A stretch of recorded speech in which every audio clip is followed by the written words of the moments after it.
Yung kadalasan sinasabi ng mga DDS na ano, tama lang 'yun.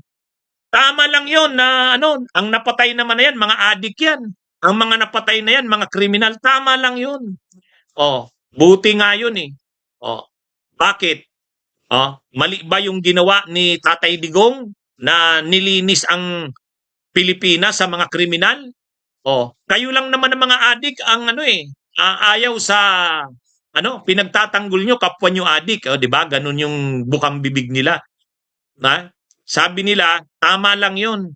Bakit nyo pinagtatanggol yung mga napatay na 'yan sa panahon ni Duterte? Mga adik 'yan eh, tama lang naman na mapatay 'yan. Tama lang naman na malinis 'yan. Pero ngayon, ganun pa ba ang depensa ni Kaufman? Ganun pa ba yung depensa niya? Hindi na. Hindi niya naman sinabi 'yun. Ha? Hindi naman nila tinanggap na ano 'yon na tama lang naman. Eh 'di ba dapat kung magsasalita ka doon, hindi namin pinagsisisihan. Tama lang yung mga ano ginawa ng gobyerno. Kasi ang na-target naman dito mga kriminal. Ang mga napatay naman dito mga adik. Bakit hindi na ganun ang linya ninyo doon? Bakit pagdating doon hindi nyo na tinatanggap? Ano ang sabi na ni Kaufman? Hindi naman tinarget. Wala namang tinarget. Walang specific na mga grupo na tinarget. Kung mayroon mang napatay, random lang yon. Wala talagang tinarget na civilian population. Ha? Sus naman, ang linaw-linaw naman na may mga tinarget na civilian population sa mga squatter. Talagang civilian, natakot nga ang mga civilian. Tapos ngayon, i-deny nila yon. Dinideny nila. Sabi nila, wala namang tinarget na civilian population. Ha? Ay di ba dati ang linya nila ganito? Tama lang yan. Mabuti nga nalinis ang ano eh, nalinis ang mga squatter ng mga kriminal at saka mga pusher, mga adik. 'Di ba? Ganun yung kanilang sinasabi. O bakit gano hindi na ganun yung kanilang ano, depensa? 'Di ba dapat ang depensa mo? Tama lang 'yun. Tama lang 'yun. Maganda nga 'yun na neutralize ang mga ano, ang mga kriminal na 'yan at saka mga addict na 'yan, mga pusher, mga involved sa drugs. 'Di ba? Ay wala, hindi na ganoon ang ano, ang depensa ni Kaufman ganito. Ang depensa ni Kaufman ganito. Walang tinarget na civilian population. Hindi tinarget ang civilian population, wala 'yun. Ano lang 'yun? Yung mga nangyaring pagpatay, walang design, walang plan. Ano lang 'yun? Kung mayroon mang mga napatay, ano 'yun? Isolated, random. 'Di ba hindi ganoon? Ang bukang bibig ng mga DDS at ni Duterte, ang mga tinarget ay mga kriminal, mga involved sa drugs. So, masama ba yung ganon? Hindi na. Hindi na ganon. Ang sinasabi na nila, walang tinarget na civilian population. Walang tinarget. Kasi kung tinarget nila ang civilian population, ano? Kung tinarget nila ang mga kriminal, mga pusher, mga addict, lalabas crimes against humanity yon. Kasi kapag tinarget mo ang civilian population, ano yan? Crimes against humanity yan. Ayaw nilang tanggapin na ang nangyari ay crimes against humanity. Inaamin nila na may mga pagpatay pero random lang yon, parang isolated case. May mga pulis lang talagang pasaway. Mayroon lang talagang mga taong pumatay pero hindi yan planado, hindi yan design, hindi yan systematic. Baliktad dito sa pinagmamalaki ng mga DDS at ni Duterte. Ang tagal nilang pinagmalaki na yan ay planado, na yan ay design, na yan ay talagang ano ng gobyerno, ganyan talaga ang plano ng gobyerno na gawin, at ganyan talaga ang ginawa ng gobyerno. Ay ngayon, wala na. Hindi na ganun. Ikot pala kayo eh. Kasi kung sa tingin mo tama yun, tama yung ginawa nyo, ay di dapat ganun ang depensa nyo. Di dapat ang depensa ni Duterte doon.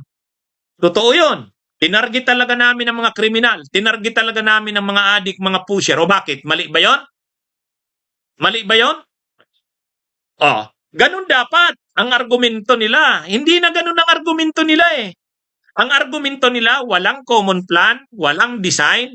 Ang lahat ng nangyaring pagpatay, isolated case, random lang yon. Parang may mga pulis lang na nagwala. Parang may mga civilian lang na nagbigilante. Ganun ba yon? Hindi ganun ang pagkakasabi nila eh. Dati ang sinasabi nila noon, tama lang yon. Mabuti nga na ang gobyerno ngayon nililinis talaga tayo sa mga kriminal at wala. Alam nyo mga kabunyog mga kababayan, akala ko papanindigan nila yon.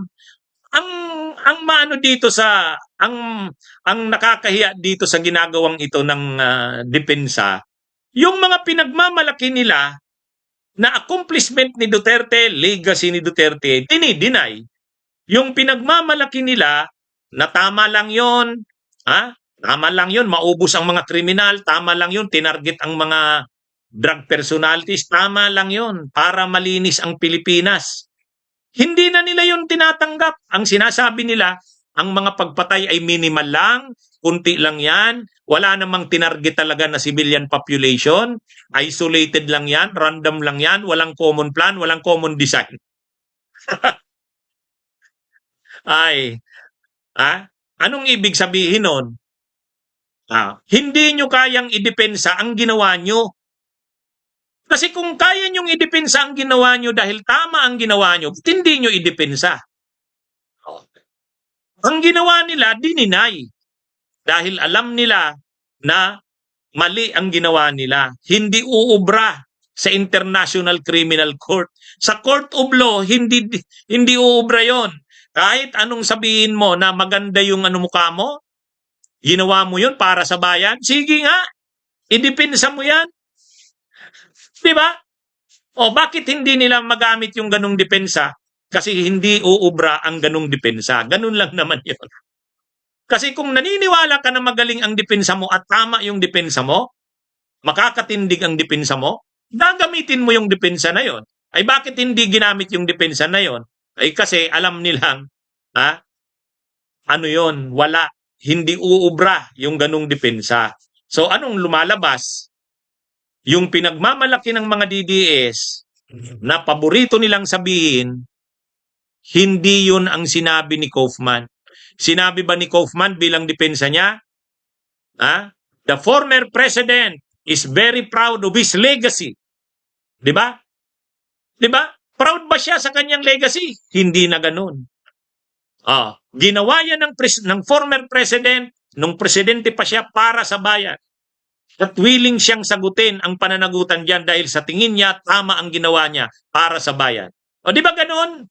Ba't hindi na ganun? Dinideny na. Ano ito mga kabunyog mga kababayan? Wala.